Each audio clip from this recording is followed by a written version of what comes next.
everyone, it's Jack from Cultaholic.com, back again with some more wrestling news. Lots of interesting headlines today from all across the world of wrestling. So without any further ado, let's take a look at them. First of all, the state of Florida have deemed WWE to be essential business. Next up, several Money in the Bank ladder match participants have been revealed. And finally, AEW have hyped the best empty arena match ever of all time ever. So yes, first of all, let's start off with that big WWE news. The news that they are expected to continue running shows and officially have been deemed an essential service by the state of Florida itself. At a press conference yesterday, the mayor of Orange County, Jerry Dennings, Orange County, Florida, of course, was asked how this is possible, how WWE are still allowed to run shows despite all that's going on and all these global circumstances. And indeed, despite the state of Florida itself recently issuing a stay-at-home order, which isn't going to be lifted until, I can't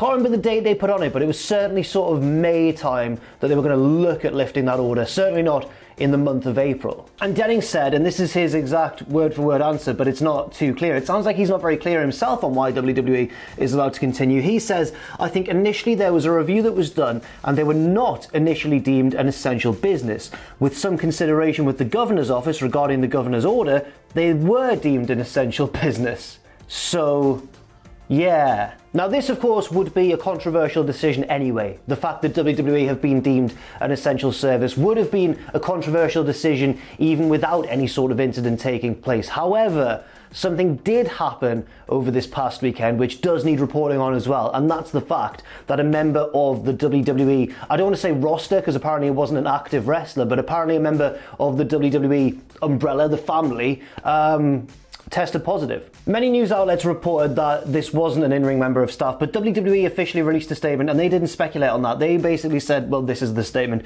A WWE employee has tested positive. We believe this matter is low risk to WWE talent and staff. This is because the individual and a roommate became symptomatic in the days following exposure to two people working in acute healthcare on the evening of March 26th, after WWE's TV production on a closed set was already complete. That would have been, WrestleMania, I assume, and the shows surrounding WrestleMania that were indeed taped in the build-up to WrestleMania or even the week before WrestleMania rather than on the weekend of WrestleMania itself, if that makes any sense. WWE's statement concludes, the employee had no contact with anyone from WWE since being exposed to those two individuals, is doing well and made a complete recovery. Now, as I mentioned in that statement there, the WWE employee in question apparently has made a full recovery, which is great news. However, even if there is no risk of them spreading it whatsoever to any other members of WWE they come into contact with, I think this story really illustrates how high risk it is for WWE to continue operations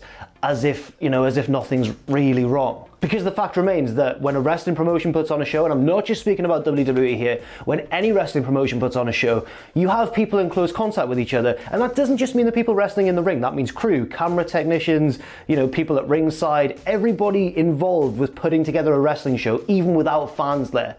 It's quite a high-risk situation in my opinion, but then again, I guess all they can do is follow official guidelines, and in terms of WWE's top brass, they probably see these official guidelines as being quite pleasing to them. Now let's move on to some slightly brighter news, even if it does contradict slightly what I just said, because the show's rolling on, and it's time to talk about Money in the Bank. Yes, WWE are still advertising and marketing Money in the Bank as if it's going ahead, and now that these official guidelines have been put in place, I see no reason why it wouldn't go ahead. I mean, obviously it'll take place, or it's thought to be taking place at the Performance Center with no fans in attendance, because it's going to come around probably too quickly before things truly revert back to normal. And this year's edition, well, they chop and change it sometimes, don't they? Sometimes there's multiple ladder matches for multiple brands. There's a women's one, there's a men's one.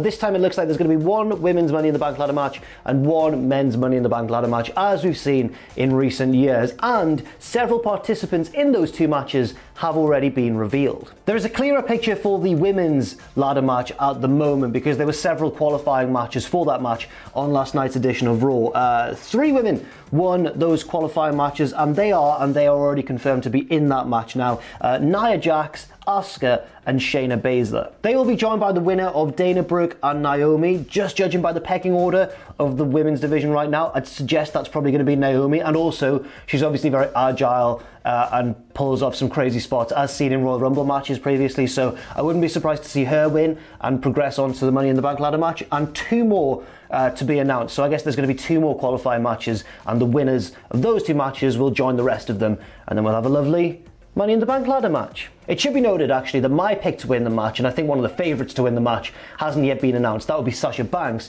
because of the tension between herself and Bayley in the SmackDown Women's Championship scene. We don't have any clear competitors yet for the men's Money in the Bank ladder match. However, we do have a series of qualifying matches to talk about and speculate upon. The first one is interesting: MVP or Apollo Crews. So MVP is going to have a chance to get in the match. I don't know if it's going to happen, but I would love it if it did. Aleister Black or Austin Theory, that could go either way, to be honest, but you've got to assume Aleister Black, unless Austin Theory's allies in Angel Garza, Andrade and Zelina Vega get involved to maybe help him win the match. Rey Mysterio or Murphy, formerly known of course as Buddy Murphy, and Cesaro or Daniel Bryan, which should be an absolute barn burner. But you think Daniel Bryan's going to win that one? I don't know, actually. It could go either way as well. And then 2 more qualifying matches that haven't yet been announced. The winner of those 2 matches as well will also join the winners of all those other matches that I just talked about. I mentioned Andrade briefly there. He played a pretty key role on Raw last night, but the bigger picture emerging from his kind of mini storyline that ran through Raw was the emergence of the new challenger, or the newest challenger, to Drew McIntyre's WWE Championship. I'll explain how this happened. So basically, Andrade, towards the top of the show, called out Drew, or Zelina Vega called out Drew on Andrade's behalf. Later on in the main event, they took part in a champion versus champion match for non-title, obviously. Drew taking on Andrade, which Drew won. He was able to pick up the victory in that match. Andrade still has the US Championship, Drew still has the WWE Championship, but now a new challenger is on the scene, or an old challenger, depending on how you look at it. After the match, Andrade's ally Angel Garza attacked Drew from behind, clipping his leg and then rolling out of the ring. This left Drew vulnerable to the emergence of his, well, it seems like his new rival for that belt, and I'd be very shocked if it didn't turn out to be, given the way that this was made quite obvious.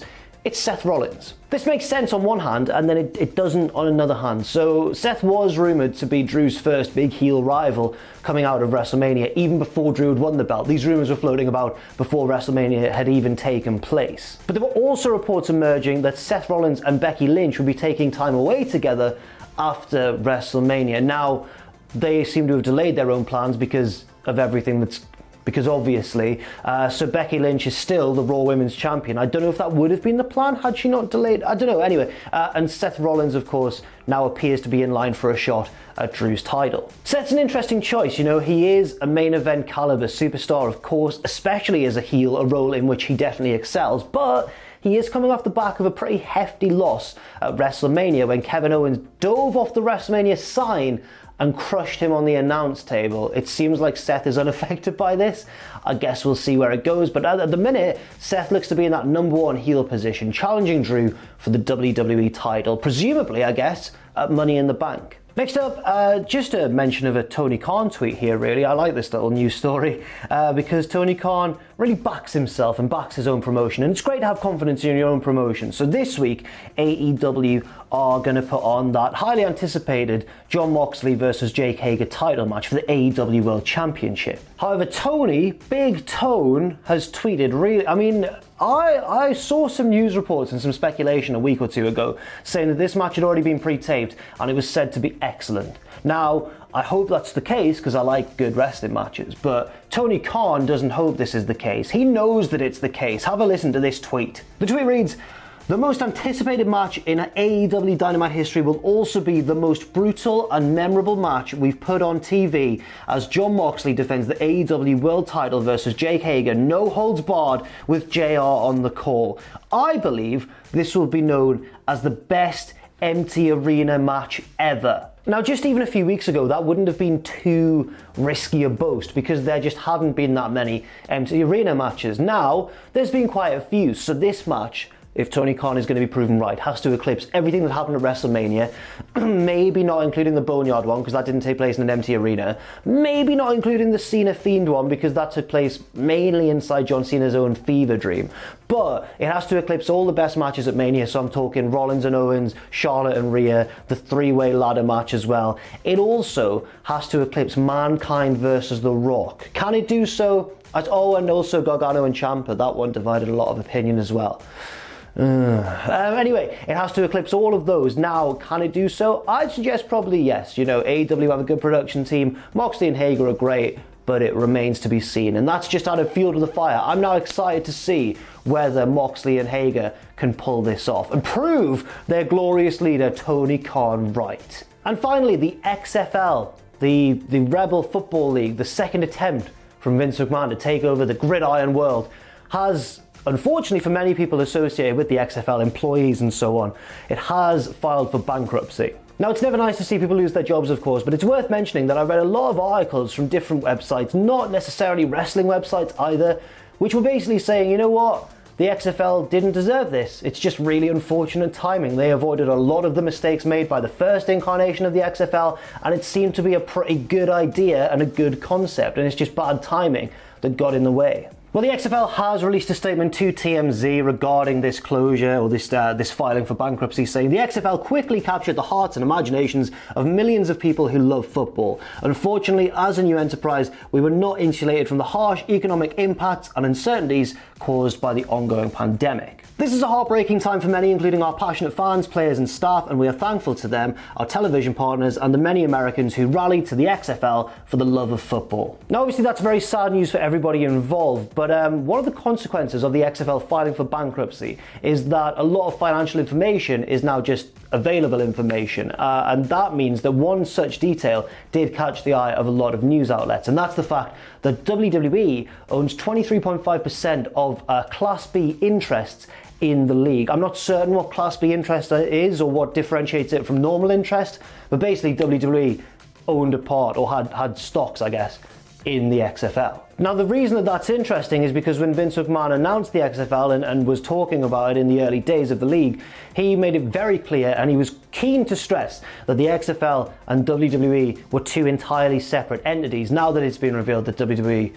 owns these shares in the XFL, well, then that doesn't seem to be the case. And if that is true, then it seems as though Vince McMahon could have lied to his shareholders. Now, that may not be true. It depends on Vince's definition of entirely separate entities, I guess, or what that definition is deemed to be, but it's looking a little bit murky for the XFL at the moment. I mean, yes, it is sad to see the league go, but it could reveal some uncomfortable truths, I guess, about the way that it was set up in conjunction with WWE. And that's it for this very news video. Thank you very much for watching. I'll give you a match recommendation. We talked about Drew McIntyre and his match with Andrade on Monday Night Raw. Now, I was going to recommend Drew versus Andrade for the NXT Championship from NXT TakeOver War Games 1 back in 2017. But instead, I mean, watch that one if you want. It's a tremendous, tremendous match. But instead, I was looking at that card, and another match from that night caught my eye, and that would be Aleister Black versus Velveteen Dream. If you hadn't seen it, you're in for a treat. That's NXT TakeOver War Games, the first one back in 2017. Thank you very much for watching this video. Take care, keep yourself safe, and I'll see you very soon.